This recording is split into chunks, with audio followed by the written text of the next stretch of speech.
जय श्री राम, जय हनुमान। आज की वीडियो में आप श्रवण करेंगे हनुमान जी की कथा।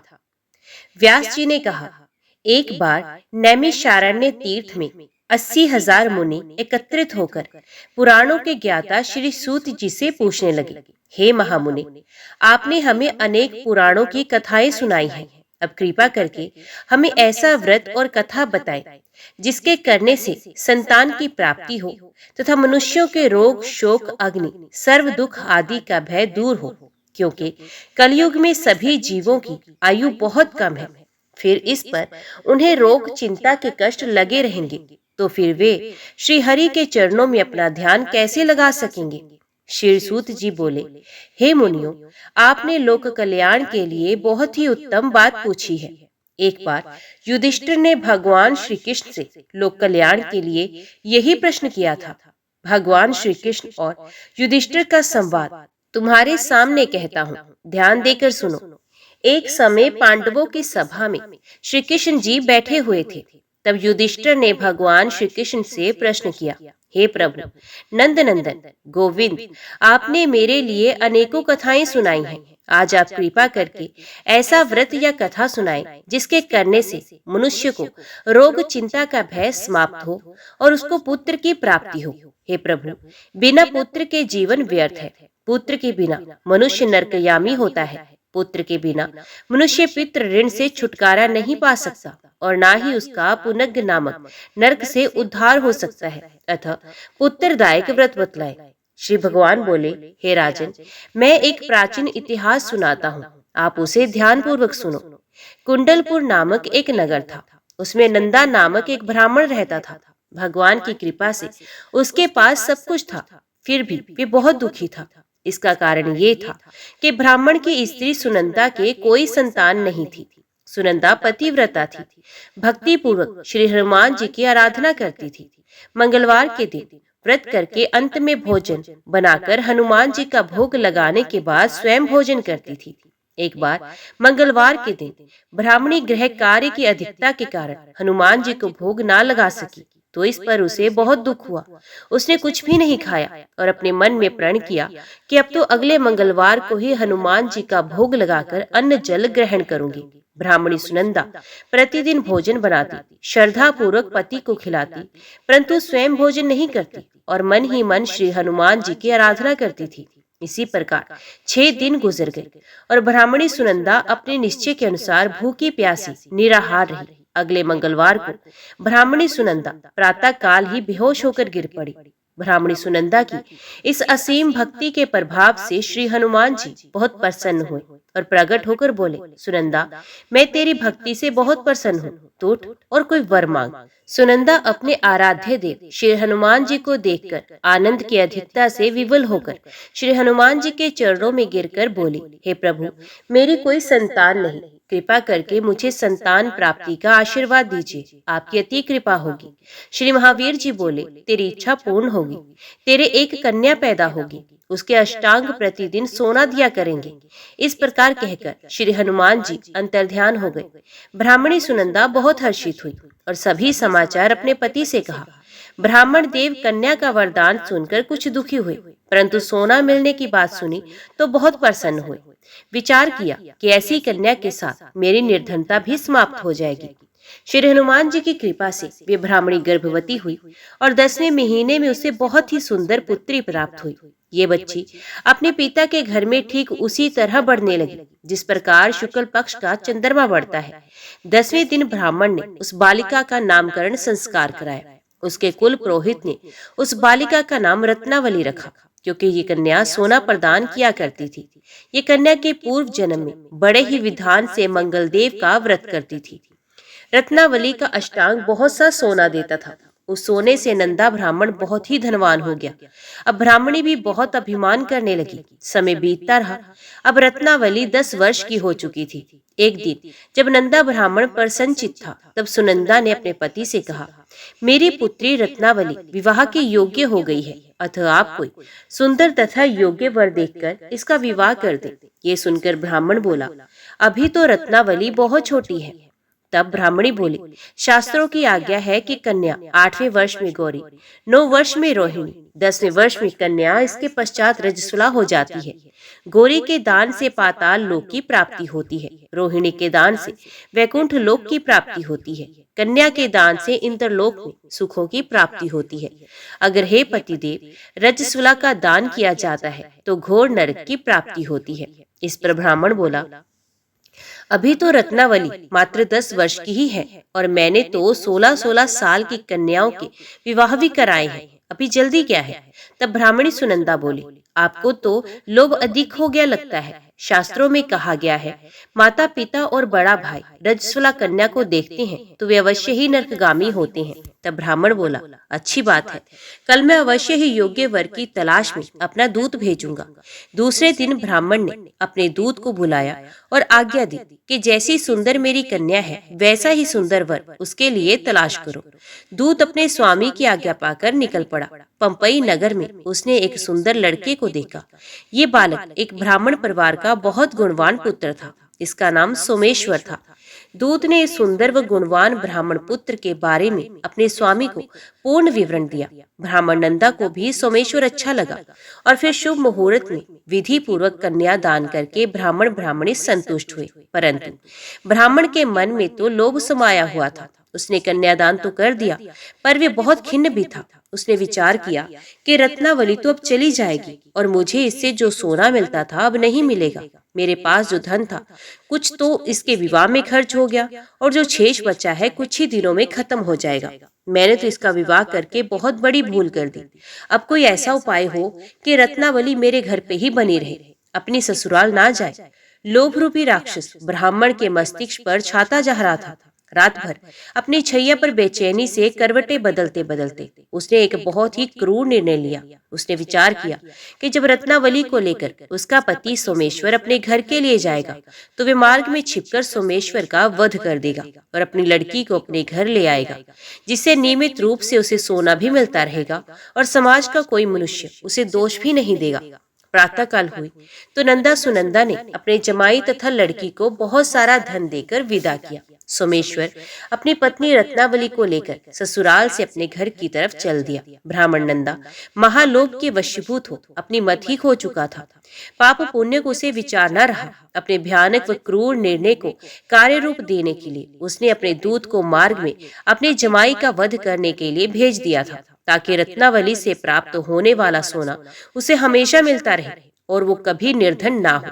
ब्राह्मण के दूत ने अपने स्वामी की आज्ञा का पालन करते हुए उसके जमाई सोमेश्वर का मार्ग में ही वध कर दिया। समाचार प्राप्त कर ब्राह्मण नंदा मार्ग में पहुंचा और रुदन करती अपनी पुत्री रत्नावली से बोला, हे पुत्री, मार्ग में लुटेरों ने तेरे पति का वध कर दिया है। भगवान की इच्छा के आगे किसी का कोई वश नहीं चलता। अब तू घर चल, वहां पर ही रहकर शेष जीवन व्यतीत करना। जो भाग्य में लिखा है वही होगा। अपने पति की अकाल मृत्यु से रत्नावली बहुत दुखी हुई। करुण क्रंदन व रुदन करते हुए अपने पिता से बोली, हे पिताजी, इस संसार में जिस स्त्री का पति नहीं है उसका जीना व्यर्थ है। मैं अपने पति के साथ ही अपने शरीर को जला दूंगी और सती होकर अपने इस जन्म को माता पिता के नाम को तथा सास ससुर के यश को सार्थक करूंगी। ब्राह्मण नंदा अपनी पुत्री रत्नावली के वचनों को सुनकर बहुत दुखी हुआ। विचार करने लगा, मैंने व्यर्थ ही जवाई का वध करके पाप अपने सर लिया। रत्नावली तो उसके पीछे अपने प्राण तक देने को तैयार है। मेरा तो दोनों तरफ से मरण हो गया। धन तो अब मिलेगा नहीं। जमाई वध के पाप के फल स्वरूप यम यातना भी भुगतनी पड़ेगी। ये सोचकर वे बहुत खिन्न हुआ।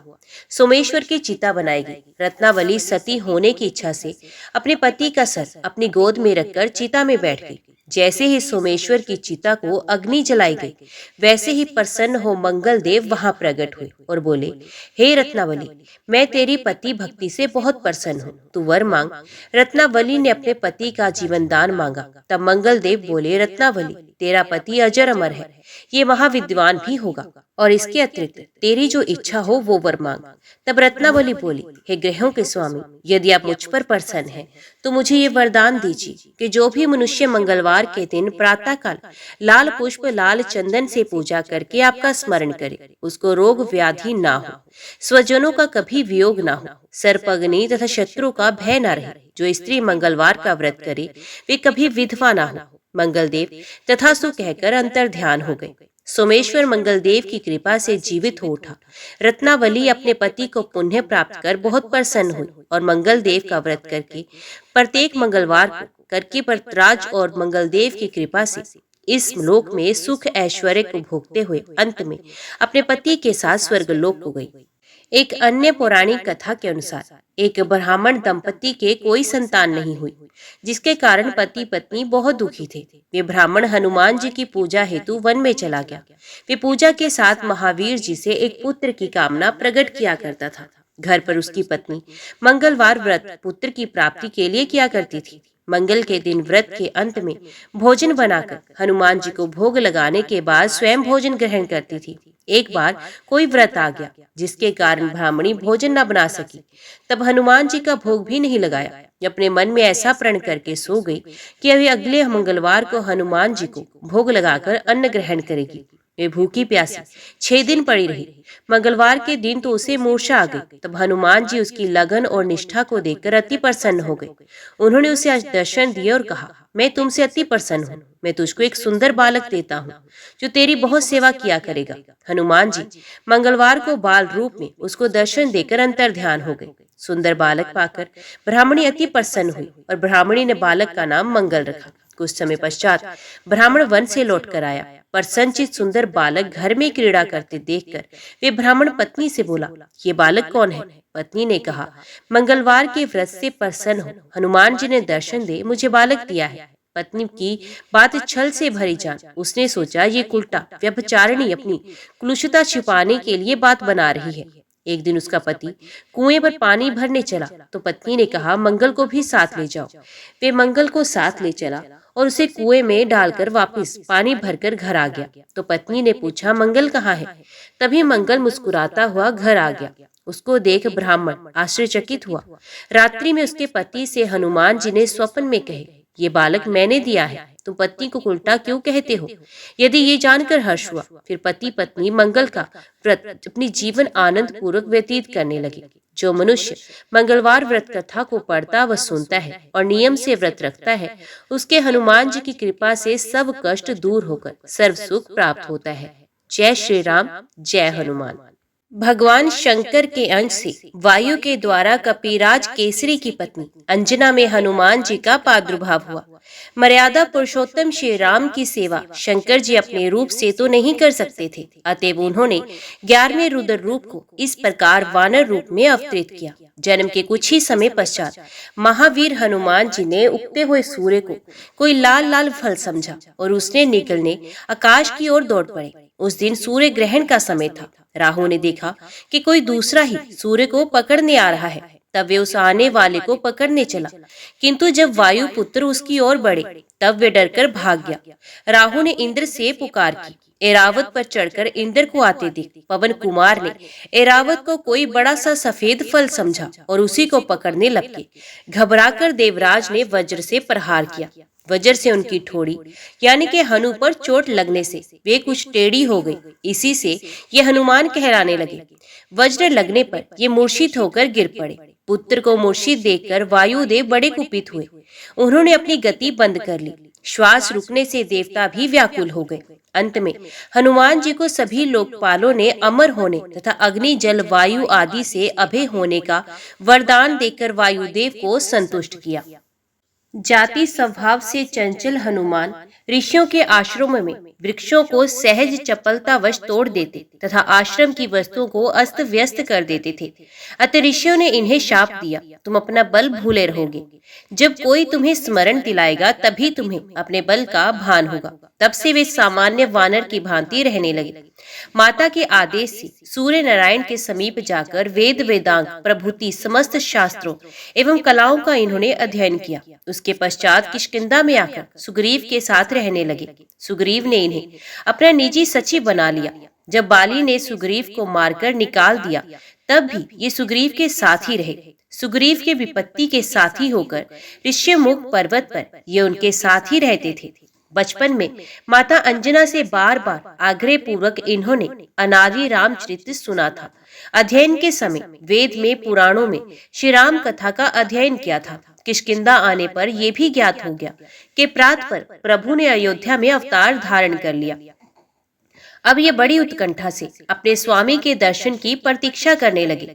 श्रीमद् भागवत में कहा गया है, जो निरंतर भगवान की कृपा की आतुर प्रतीक्षा करते हुए अपने प्रारब्ध से प्राप्त सुख दुख को संतोष पूर्वक भोगते रहकर हृदय, वाणी तथा शरीर से भगवान को प्रणाम करता रहता है। हृदय से भगवान का चिंतन, वाणी से भगवान के नाम गुण का गान कीर्तन और शरीर से भगवान का पूजन करता रहता है, वे मुक्ति पद का सत्वाधिकारी हो जाता है। श्री हनुमान जी तो जन्म से ही माया के बंधनों से सर्वथा मुक्त थे।